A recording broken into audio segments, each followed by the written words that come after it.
Hi guys, how are you doing? In SBC in conversation, I have a very interesting author today, and I'm really looking forward to my conversation with her. It's Saba Karim Khan and her debut novel, Skyfall. I hope you can see this. Is the light okay? Yeah. So I found when I got my hands on this novel and I read the back more than what the story is, which is very interesting. Don't doubt me about it. What I found very interesting was the author herself. Saba is an author. She's a filmmaker and she's an educator.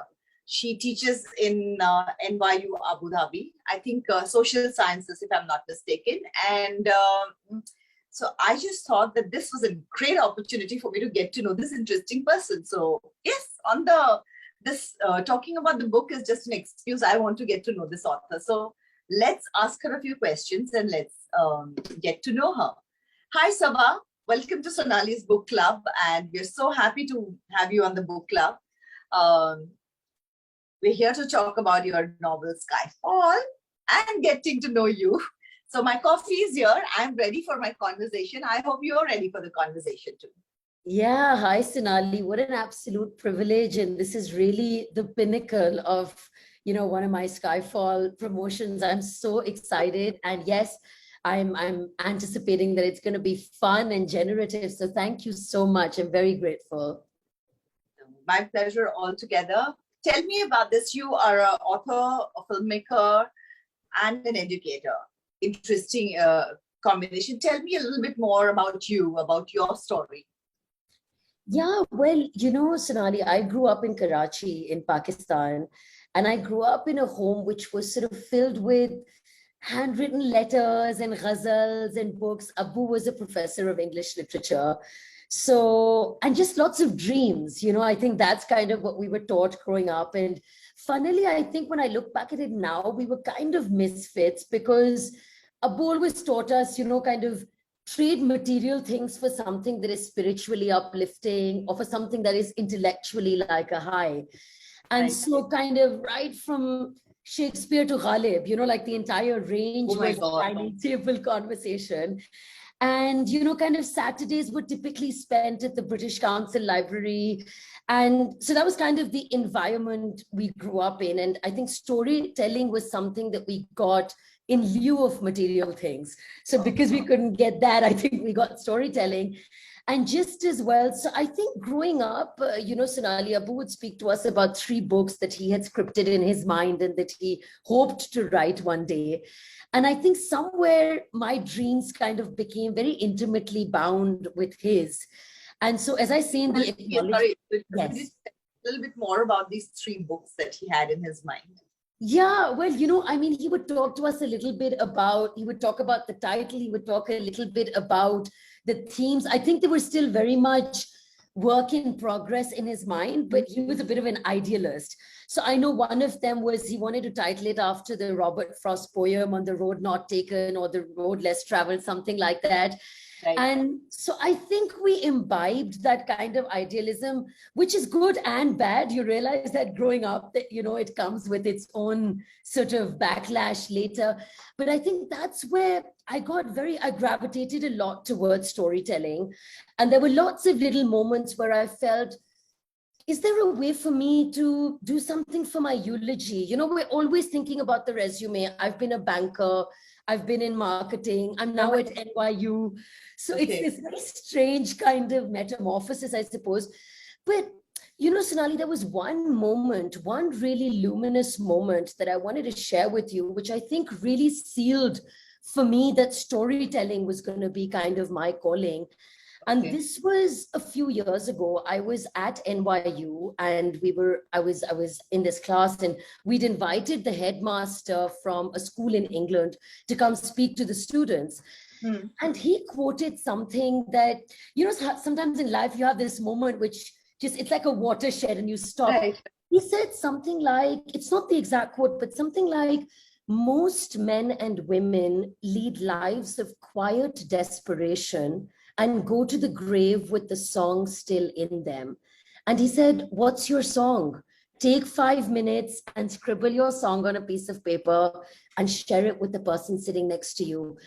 And I think something really sort of fundamentally shifted that morning, Sonali, to be honest. And I realized, I've got two very small daughters. Uswacht, one of them was a year old, and the other one was 2 months old.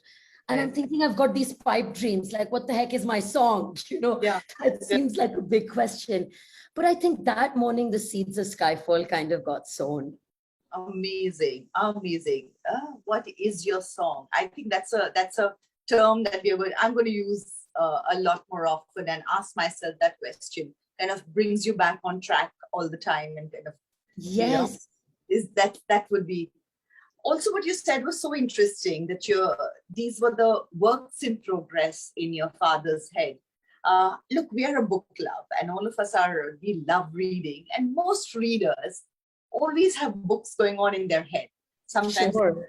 sometimes they have they have a beginning. Sometimes they have an end. Sometimes they just have a place where they want to fit in. Sometimes you have a character, but we never kind of sit down and actually end up becoming that author. And we have a lot of members here, me included, who we do that. It's just something. Writing is a lonely job, and you kind of pull away from it, and you don't really commit to it as much. But your father eventually never really wrote these books, did he? No. And it's you who have written the book. Yeah. Yeah. Thanks Did for you bringing ever that get up. a chance to speak to him about it? Yeah, you've brought up something so poignant for me, Sonali, because when the day Bloomsbury published the book, the so-called publication date, I remember, I've been so busy with kind of the pre-release and trying to get everything in order, and somewhere it's all a frenzy, and you're too busy to stop. And I remember when they put out the post, it was all done in a sense. I just picked up the phone and I called my mom, and nothing was said, and we both just kind of had a meltdown, I think, because it was so bittersweet.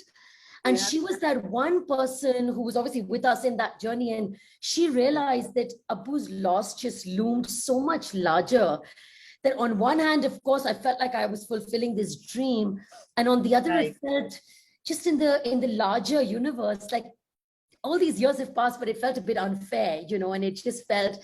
But coming to your question about sort of speaking to him, I think, Sonali, I had always spoken to him about wanting to write a novel. But back to your point, that who has the discipline and the commitment? And I'm not a trained kind of MFA route writer. I don't get paid to write novels. It's not my day job. But I just think somewhere that stew of influences and ingredients throughout our years growing up, he would always kind of say fail, but not for lack of trying, which I know sounds like a cliche, but I realized you're so right. It's such a solitary act. There are so many moments, and I think it's important to talk about this, especially through the platform of the book club, that today one sees the book on a bookshelf and you're like, oh, great, it's published. But there is so much vulnerability and so much chaos in the process of getting it out, that I feel like I keep going back to my father's words, even though he's not there anymore, just to kind of almost hinge to them and say, there's light at the end of the tunnel, and you've got to kind of keep your eye on that prize, So definitely, I think those conversations are my anchor. Yeah. So, the thing is, what is it you think today when you look back, that why do you think your father never wrote those books? The reason why I'm asking you this is that, a lot of times we have things like, we say, commitments, don't have the time, family, responsibilities. So while he didn't, but at the same time, when I look at you, two young daughters, listen, a mother writing a book, doing a day job. I mean, you're a superwoman to having completed a book. We all moms know what it is like to bring up children. It's chaos, it's time consuming. Where did you get that space from? So I'm just putting this, why do you think your father never really did it? And how do you think you kind of overcame all these things and actually finished it? Also, because like I said, I'm holding on to this question a little bit longer, because there's so many budding authors in the book club. And we've had these conversations so many times, and it always is a very interesting process, because I do want some of my members to be inspired by what you've done and what your father did not do, to be able to actually sit down and write their books, Yes, yes, Their no. song, so to say. Absolutely. No, I think it's such an important question. In short, I think, Sonali, if I look back retrospectively, Abu, even though he had all the ingredients more than I do today, because his day job was, kind of English literature, books, Right. prose, all of that stuff. So one would imagine organically, of course, he'd be churning out these books. It kind of it breaks my heart a little bit as well. But I think the truth is that it was kind of what I was saying to you earlier, that when life and practical constraints take over, sometimes, something like a creative endeavor becomes a luxury. It's really unfortunate. And we'd love to, I think in an ideal world, Abu would have loved to have those books out there. But something like the job of a professor, unfortunately, in a country like Pakistan, just let me just I don't want to mince my words here. You're literally getting the bare minimum, and that was very much, I think, what my childhood was about, which is where I started to say that yes, in his head he was an idealist, so intellect and spirituality would be more important than material stuff, but then someone's got to keep the kitchen expenses running. Absolutely. And I think if I have to put myself into my father's shoes right now and think about why that didn't happen, that would probably be the number one answer, just to say, you require, you need to carve out that space. You need to be able to indulge yourself to write 300 pages. I mean, Right. so I think that was probably his story. So how did you break these shackles? Because, I get what you're saying, and I'm sure his, how would you say it? His problems or things that held him back probably are not exactly the same things that are holding you back. Yes. But there are enough shackles that you have, which you seem to have broken and have gone ahead and put this out. So what was your process? How did you break those shackles? Yeah. Sonali, really honestly, what I said to you about kind of unearthing one's song, like just the sense of how do I keep something burning and alive and some kind of fire going? And I realized, that's great. And the headmaster's words were a great tagline and something philosophically very moving. But the other part, which you kind of touched upon earlier as well, is there's a discipline that's required, and there's just no getting away from that. And I think it's important for kind of your audience in particular, but other people too, to hear this, just to say, I started out feeling, who's going to write 300 pages and then search for an agent and search for a publisher? Right. Like I was just, I want to be honest about this backstory, because not enough people talk about their vulnerabilities. I felt, I wish somebody just give me a contract and took a shot on me, and I'll write you a bestseller after that. But give me some kind of a guarantee. As human beings, we're always craving that certainty. Main likh do 300 pages. Who's going to, what if I do? And you always keep hearing that the chances of debut publishing in fiction are dismal and they're dangerously low. But really, honestly, I think if I back up a little bit, I had this moment where I said to myself, you're putting the cart before the horse. Those 300 pages are non-negotiable. Those have to first get down on paper, those days, those nights. And no, there are going to be no guarantees. There could be a chance you're going to end up self-publishing this. There's going to be a chance nothing will come of it. There's going to be a chance somebody will take a shot on it. But I think really the moral of the story kind of being, pen has to be put to paper. And a lot of times we try and look for a shortcut to that, and there's just no shortcut. There is no shortcut. Oh my God, that's the story of life.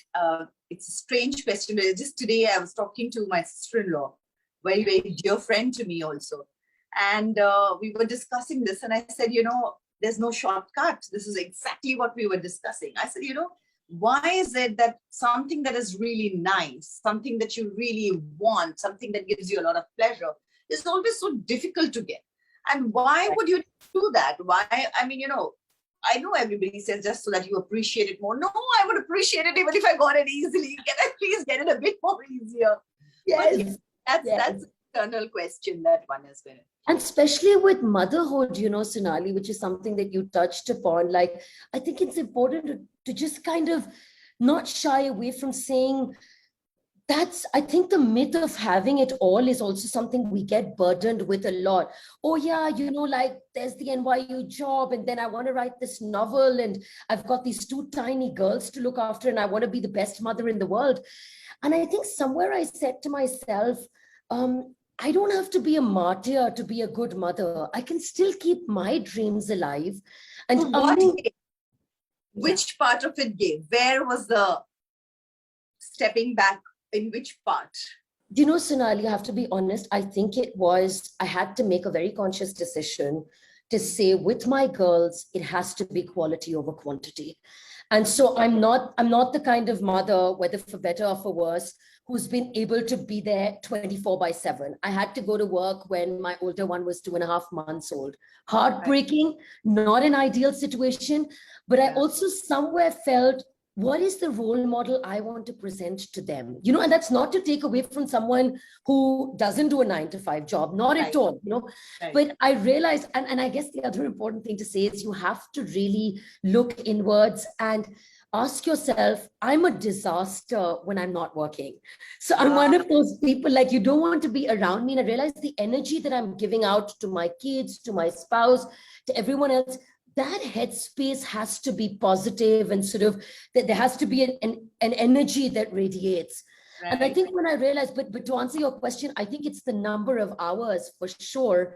And the other thing is somewhere, I think your own, it's exhausting, right, Sonali? Like there would be moments, it would be close to midnight and I would still have the laptop open. And today I feel like one needs to have better discipline, but there are just 24 hours in a day. So what do you make of it? Tell me, obviously there is a with 2 kids, with the job and everything going, you've obviously had a good support system going also. So full marks to whatever your support system is. But what is the actual process of writing that you go through as an author? What is your process? Yeah, Sonali, in one word, I think my process is very, very experimental. Okay. So I remember with the first draft of Skyfall, like when I look back at it, it was like, I felt I was in a field laboratory and just throwing everything into the mix. Okay. You know, and especially with the first draft, I wanted to just put out everything in as raw a form as possible. And not, you know, we tend to censor ourselves very quickly on, oh, this doesn't sound right, this doesn't fit. Mm-hmm. And so I think for me, I was giving birth to a universe. You know, Arundhati Roy, I was reading something she wrote recently, and she put it so beautifully. She said, fiction is like you're kind of building a universe, and nonfiction is like an argument. So I think with Skyfall, I very much built a universe. Right. And, you know, then you slowly sculpt away at it and you chip away and you try and hone your characters and your scenes. And it starts becoming a bit of a puzzle, you know, and you hope that over the years, the puzzle pieces start falling into place. I think that's very much what my process has been like. I also want to be honest and say it took a while embracing how messy and fluid and vulnerable this process feels like. You know, like the first draft is not suddenly this polished piece that Bloomsbury is going to say, oh, come Saba, let's publish this. You know, and it took me a lot of getting used to say, start becoming comfortable with that, because real people and real stories are raw and they're chaotic. So today people will come back to me and say, Skyfall feels so raw and so palpable, and Rania and Ashir feel so raw.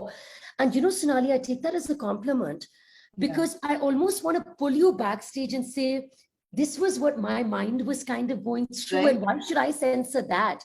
Why should I wanted to show you the grays? I didn't want to show you the binaries and, you know, the blacks and the whites. And so as women, I feel we have this kind of orchestra of so many voices within us. You know, there's the mother and there's the wife. Right. And, you know, as a girl growing up in Pakistan, I feel there was this harem within me, you know, that I was always trying to deal with. How much does childhood of yours influence the book and the characters? Because a lot of times, you know, a debut novel is something, a lot of times when you look at it, is very autobiographical to a certain degree. There's a lot of you in your debut novel, especially. Yeah. So how much of you is there in this? I mean, obviously there's a lot of you in it, but how much has it been influenced by your childhood? Yeah. You know, Sonali, I'd written a short novella before Skyfall. This was several years ago, which I later, obviously, like it was a long time back. And I realized after I wrote that was heavily autobiographical. And so with this one, whether for better or for worse, I'll tell you what I decided. You're so right that with a debut novel, there is so much temptation because what are you going to draw upon? It's going to be, it's the first time you're doing this. What I decided to do was I thought, is there a story in my mind? Is there a universe? Is there a neighborhood that really moves me? And I spent my undergraduate years in Lahore, where a large part of the book is placed. And a lot of my days and my nights were spent on the streets and gullies of Hira Mandi. I've attended like these dances, I've spent time interviewing these women. So I have a very vivid, visceral memory of these rooftops, of these, terraces, even, little things, Sonali, which I thought you would really appreciate. Those neon lights in the internet cafes, I have that impression in my mind. Right. And that's why today's Skyfall broadly is not my world, in the sense that it's a world, it's a neighborhood that stands at a real departure from mine. But it's important to share this backstory with you because where else do I get the research for it? And when you're writing about something that's very different from your own world, there's a temptation to say, of course, these are prostitutes. Like, let me dumb them down and just say they sell their body and that's pretty much it. But I think my experience with speaking to them, with getting to know them was very life-changing because I realized these are women who are empowered, but not necessarily in the way that you, me, or some feminist in the West would be empowered. Right. And we tend to see this idea of empowered, strong women as just a very typical prototype. And I realized she doesn't have to be standing on a rooftop with a placard in her hand screaming in order to be powerful. She could be quietly fierce and she could be powerful. So I think it's the time I spent in Lahore, which really has fed into the book more than maybe an experience I have had firsthand as going through that story. Right. But I don't think I could have written it without having a very immersive experience in Hira Mandi. Right. So what does Skyfall stand for in the book? Thank you for asking me that because I get so many people joking about the Bond film that I'm like, no, I don't think I'll be. Admit. So because it's pandemic, we're all at home. So my son said, "What are you doing?" I said, I'm going to be in conversation with this interesting author. What has she written? I said, she's written this book called Skyfall, like the Bond movie. I said, no, in fact, it's completely like not like a Bond movie. So that's at that point of time, he said, so why Skyfall? I said, interesting question. I think I should ask a question. So I must credit this to my son. I was going to say, I have to thank your son for bringing that up because you know why I say that, Sonali, beyond the humor of it is that Skyfall literally means the last attempt that you make against a group of people when you're outnumbered. And the reason why that question about the title is so fundamental is that I think that's the soul of the book. Like, I mean, people say, what do you want readers to take away? What's kind of the message? And I'm like, I don't think I'm necessarily writing fiction with a message, but if there's one way in which I frame Skyfall, it's an invitation to imagine a less divided world. In one word, it's hope, and it's kind of the movement from darkness to light. So be that in terms of the Hindu-Muslim love jihad equation, whether that's in terms of kind of her journeying all the way to the West. My point was to say, we're in a world that is so consumed by pessimism that I feel I can't write a story without hope front and center. So I think the whole question that motivated the book was the title, to say, here's a girl from Hira Mandi who's seen her father peddling this flesh trade by night, running a religious madrasa by day. She wants to carve out a different future for herself. The odds are so heavily stacked against her, but she wants to unearth this song and, so I think my point with the title was just to invite readers to say, can we think of a world which is filled with love rather than hate, and where coexistence is kind of the currency? Whatever happened to coexistence? So I think that's the spirit of the title. Beautiful. Really beautiful. So much like really needed for today. And I don't know, I mean, there are times when I do come to a point where I feel that is coexistence ever going to happen? I don't know if it will in my lifetime, but I do hope it does. I think that's our hope for our children. And as mothers, that's what we can hope for, to that we leave the world in a way which is more coexisting with each other for our children. I mean, that's what we can hope for completely. Absolutely. Tell me, Skyfall travels from Lahore to the US. I mean, it's literally, you know, you're looking at you're looking at Hiramani. You're looking at from what I read over here. I've not read the whole book. I'll be honest. I will get there, but you know, she's in prison in America. I mean, that's a lot of stuff happening over there. And so, what was this whole process like? I mean, you know, how did you eventually? How did you? Is there a chance that people can actually get out of where they are and go somewhere else and actually build a life for themselves like that? Yeah. And you're right. There is so much, right? Like, and I think my motivation with that again was to say, I think this is something, Sonali, that hopefully I hope resonates with you. But when I think about the world I built out, the closest analogy that always used to come to my mind the nights I was writing this book, Bacche Bhi Saath The, and you know, you're trying to just keep everything sane. And you're building a world that is difficult and it's uncomfortable to write about violence against women and all these horrible things happening. And I used to think of music, and I used to think of a song, say, by someone like Abda Parveen or someone like Nusrat Fateh Ali. And the reason why I quote those people is that there is so much complexity and there is so much chaos in their music and in those songs. And yet, when I listen to it as an audience, I can eventually distill from it the simplicity of a folk song. I feel there's a lot going on, but in the end, what do I take away? Which is why I said, for me, the big idea really was hope with all the madness that is still going on. But I think the question that you ask is so important because there's a reason why I placed these different geographical locations. You know, I mean, why did I have to have New York in it? And I think the big idea was to say that we grow up in countries like Pakistan with this real inferiority complex. And passport privilege is a real thing, you know, where I remember standing at airports and feeling like, just kind of squirming and feeling like, oh my gosh, I hope somebody doesn't identify me with this green passport. It's real, you know. And with my young girls, I'm always chatting with my husband about, do we buy a passport? Do we move? Do we, you know, you're always thinking, Pakistan, precarious grounds, not good enough.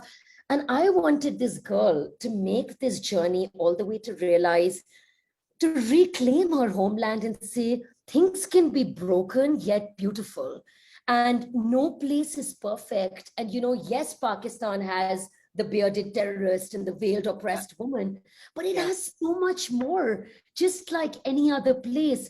And so I think my point with her was to say, she doesn't necessarily need to go and restart in America, but it's almost to reclaim Pakistan a little bit, you know, and to say, to unlearn a little bit. So beautifully said. And like I said again, that, you know, all of us from the subcontinent can so identify with that. And, you know, it is something, and what you're saying and this reclaiming of our identity, heritage, understanding of ourselves is so amazing. So Skyfall is out. I'm sure you've had an amazing response to the book, if I'm not mistaken. So what next? What after Skyfall? Is it out of your system? Let's put it that way. Yeah, well, one big thing that's out of my system a little bit, Sonali, is where we started the conversation to say, you know, it's like a test case, you know, and you feel like, am I able to put an entire book out? Because it's different. I mean, I write journalistic pieces and I do little short stories and this, that, but a whole book is different. So I think just the discipline of that was also something reassuring to me. Ke, Acha, ye ho sakta hai. You know, Right. it's not completely impossible. Yeah. But I think for me, like this idea of women from South Asia and our voices is very important. But I struggle a little bit with the way that these things happen in India and Pakistan and Nepal as well. And what I mean with that is, you asked me this at the start, which is, you commented on this, and I loved it so much, which was to say, I didn't want to write a book for women. I didn't want to write a book for South Asian feminists who are looking to bash men. And so I think right now what I'm currently doing, Sonali, is that I'm directing a mini series, a mini online series on Me Too in South Asia. And so it's college student survivors of sexual harassment from India, Pakistan, and Nepal. And it's kind of, again, very much their voices. I don't want to be claiming representation for their stories. I just want to sort of almost be an enabler, provide a platform. And just to get them to talk about their experiences of surviving different kinds of harassment. But here's the thing, Sonali, like, why is that important to me? Because we pick up something like Me Too from the West, at least in Pakistan, there's a tendency to quickly jump onto that bandwagon and say, oh, let's copy paste this movement that's been successful in America. And I think with a little series like this, I just, again, in the spirit of reclamation, wanted to say, how do we make this our own? Like, how do we talk about Me Too in a way that the woman who comes to work in my mother's house has the tools to talk about it? You and me talking about our stories is important, but I don't represent 95% of my country. And so I almost wanted to say, let's move from beyond our air-conditioned drawing rooms and say, how does Me Too unfold in a country where these young girls, maybe not formally educated, some of them maybe yes, some of them maybe no, how do they start talking about, their experiences? And so I think that's the next thing that I'm kind of on to. But I wanted to say what's out of my system, and I changed to this in the middle, but what I wanted to talk about was the one thing that's out of my system, Sonali, is this idea of the India-Pakistan equation. And that I really wanted to put that out there because, you talked to me about responses to the book. Yeah. And it is so important to say, more than somebody saying, oh, it's a brilliant book, oh, it's a bestseller, oh, it's sold out. That's not the point. The response that I have had from my Indian audience to the book has just, you and me having this conversation signals the same thing.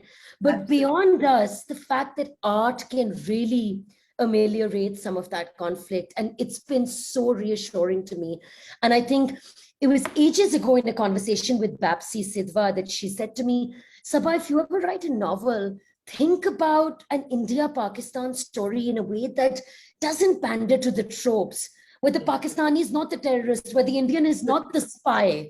Yeah. And so all credit to her, but that I think is out of my system a little bit. And I'm so happy that, people have been receptive to thinking about this border politics in a way that is very human, on a human connect, on the basis of a human connect.